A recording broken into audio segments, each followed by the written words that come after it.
Olha, Jones, eu recebi a notícia da saída do Salim Matar e do Paulo Ebel no mesmo dia, né? Com muita tristeza e preocupação.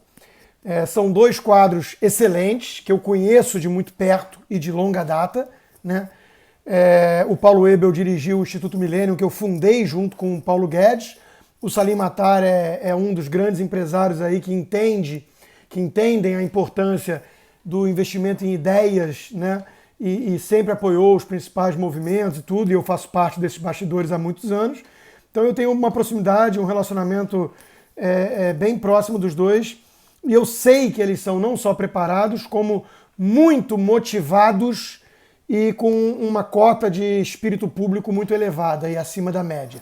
Então é claro que eu fui pego de certa surpresa com a saída deles, e é óbvio que eu vou avaliar que pessoas bem intencionadas, com capacidade de trabalho, com um ótimo background, com uma agenda virtuosa, não conseguiram levar adiante esses projetos, essas pautas. Então, tudo isso é ruim, né? É ruim. O meu ponto principal, Jones, é assim, claro, acende uma luz amarela, assim, o governo está pouco comprometido com essas pautas, é o presidente. Bom, ambos se manifestaram, o Salim chegou a escrever um artigo, deu algumas entrevistas, eu conversei pessoalmente com os dois já também, e assim, eles não saíram atirando, saíram falando que o presidente quer as privatizações.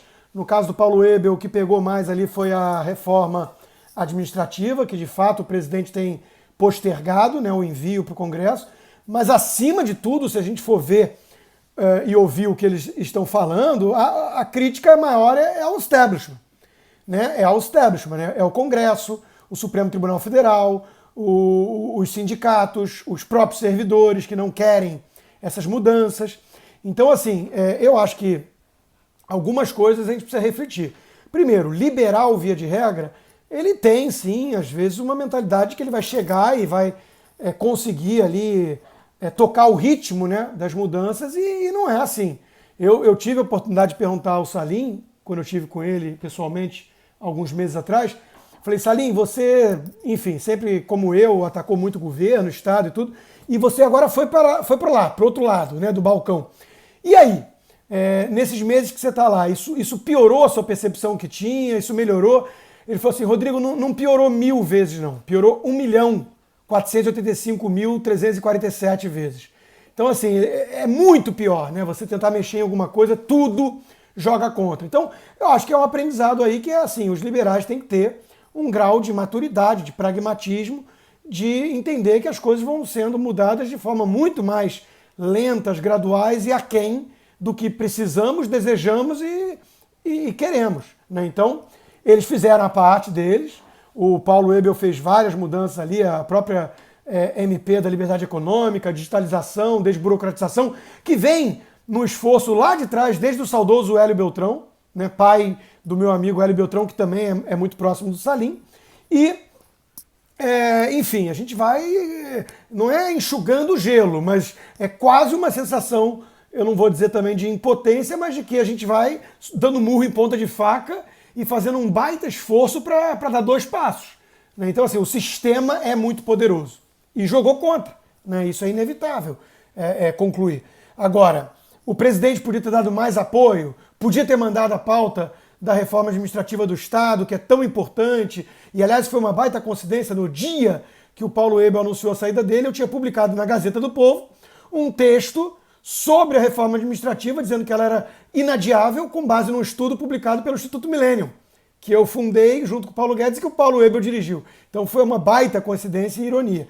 Mas o presidente, de fato, não está querendo comprar essa briga no momento. Ele tem lá as razões dele, ele faz os cálculos políticos dele e é normal que aconteça dessa forma. Então vem o outro aspecto que nós liberais temos que tirar como lição.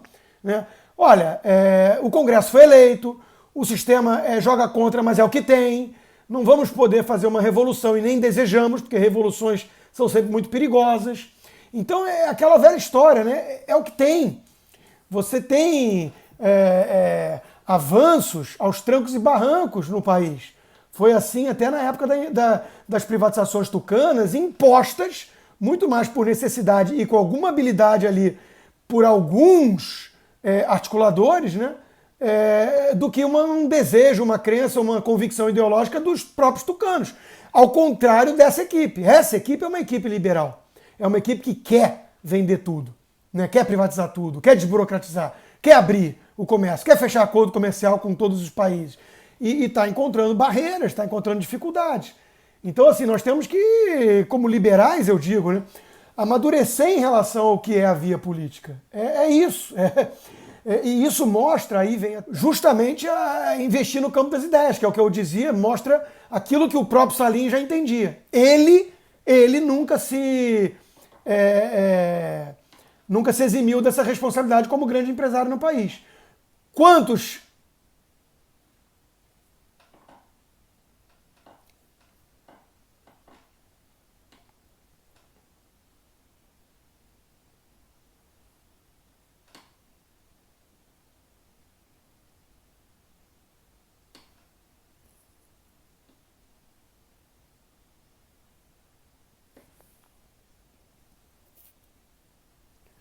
Exato, quer dizer, há ainda uma mentalidade pouco liberal disseminada no país. É verdade que nem sempre, né, os representantes representam bem aqueles que são supostamente representados por eles. O que eu quero dizer com isso é que o sistema, mal ou bem, elegeu esses deputados e senadores, mas é mais mal do que bem. O sistema não é bom. Tem muito poder concentrado em caciques, tem muito problema, não tem voto distrital e por aí vai. Agora, mesmo assim, de forma geral, se fizer pesquisa e tudo, não há uma ampla defesa das privatizações de forma agressiva e abrangente, como queria o próprio Salim Matar e o próprio Paulo Guedes, né? Então, assim, é exatamente isso que eu estou querendo dizer, sim. Antes, você tem que preparar o terreno. Foi o que fez o Institute of Economic Affairs na Inglaterra, quando o Anthony Fisher procurou o Frederick Hayek, que foi prêmio Nobel, né? Mas ele foi só em 74 prêmio Nobel, ele era um economista importante da London School of Economics, e o Anthony Fisher, um empresário pragmático, querendo resultados, falou, vamos abrir um partido, vamos criar um partido. E ele foi dissuadido disso pelo Hayek, que falou, cara, cria um think tank em vez disso. E aí foi criado o Institute of Economic Affairs, que ali na frente conseguiu tornar o terreno mais fértil para as mudanças impostas pela Margaret Thatcher. Então, assim, antes nós temos que investir também. Claro, pode ser concomitante, algumas coisas nós estamos conseguindo, graças às redes sociais, tudo isso. Agora, nós vamos ter que preparar melhor esse terreno. Nós temos que investir mais nesse diálogo, persuadir os leigos, convencê-los da necessidade dessa pauta. Né? Isso não tem como fazer de cima para baixo. Tem que haver uma demanda. Assim como na reforma da Previdência, houve ali população na rua para defender esse troço, né? Então ali foi algo inédito. Então eu acho que nós temos que maturar melhor essas ideias. Repito, o Salim conseguiu, né, entregar 150 bilhões de reais de venda de ativos, escancarou o tamanho do problema com a análise toda que eles fizeram ali com a sua equipe, né, de muito mais estatais e tudo mais, e conseguiu preparar alguns pipelines, como ele mesmo colocou. Agora, não é fácil, não é trivial, né? É muito mais difícil fazer do que falar. E aí eu fecho o comentário reclamando também daqueles liberais puristas das Torres de Marfim, né?